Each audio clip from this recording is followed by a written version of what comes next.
மத வேறுபாடு இல்லாமல் தமிழர்கள் எல்லோரும் கொண்டாடும் பொங்கல் திருவிழா குறித்த மக்களின் கருத்துக்களை என்ன நினைக்கிறது தமிழ்நாடு பகுதியில் பார்க்கலாம்.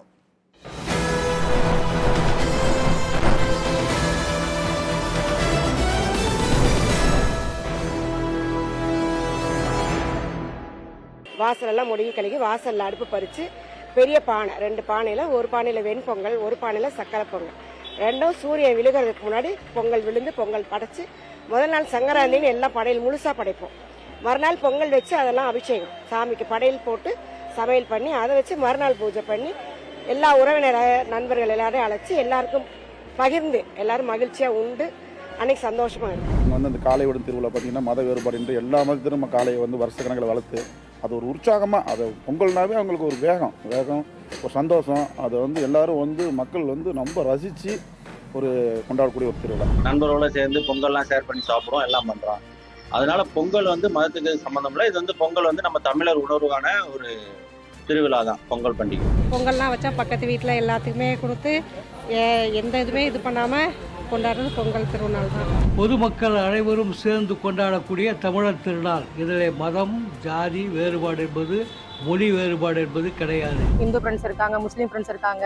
அந்த இடத்துல மதங்கள் ஜாதிகள் எதுவுமே இல்லாமல் எல்லாருமே கலந்து பொங்க வச்சு சிறப்பாக கொண்டாடுறதா தை திருநாள் தான் இந்த பொங்கல். எல்லா நண்பர்களும் எல்லா உறவினர்களும் கூடி ஒரு இடத்தில் உட்கார்ந்து பொங்கலோ பொங்கல் என்று நாம் கூவும் அந்த புத்துணர்ச்சி இருக்கிறதே தமிழர் திருநாள்.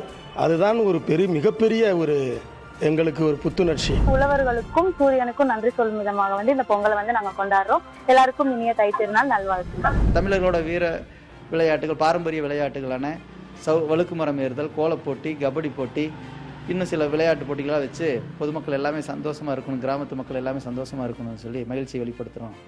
அந்த விதமாக கொண்டாடலான்னு முடிவு பண்ணியிருக்கோம். நாள் பொங்கல் அன்னைக்கு வீட்டுக்கு விளைஞ்சதுக்கு வீட்டுக்கு கொண்டாடுவோம். மக்கா நாள் நம்ம விளைச்சலுக்கு நமக்கு உதவியாக இருந்தால் மாட்டு கொண்டாடுவோம். எல்லாரோடையும் சேர்ந்து பகிர்ந்து அன்பை பகிர்ந்து ரொம்ப மகிழ்ச்சியாக பல இடங்கள் வெளியில் போய் ரொம்ப சிறப்பாக கொண்டாடலாம்னு பிளான் பண்ணுவோம். எங்களுடைய குடும்பத்தோட குழந்தைங்களோட உற்றார் உறவினரில் எல்லாரும் கும்பலாக சிறப்பாக பொங்கல் வச்சு சிறப்பாக கொண்டாடலாம்னு பிளான் பண்ணுவோம். எல்லா டீச்சர்ஸுங்களும் எங்கள் ஸ்கூலில் வேலை செய்கிறவங்க அத்தனை பேரோடையும் குழந்தைங்களோடையும் நாங்கள் சேர்ந்து கொண்டாடுறோம்.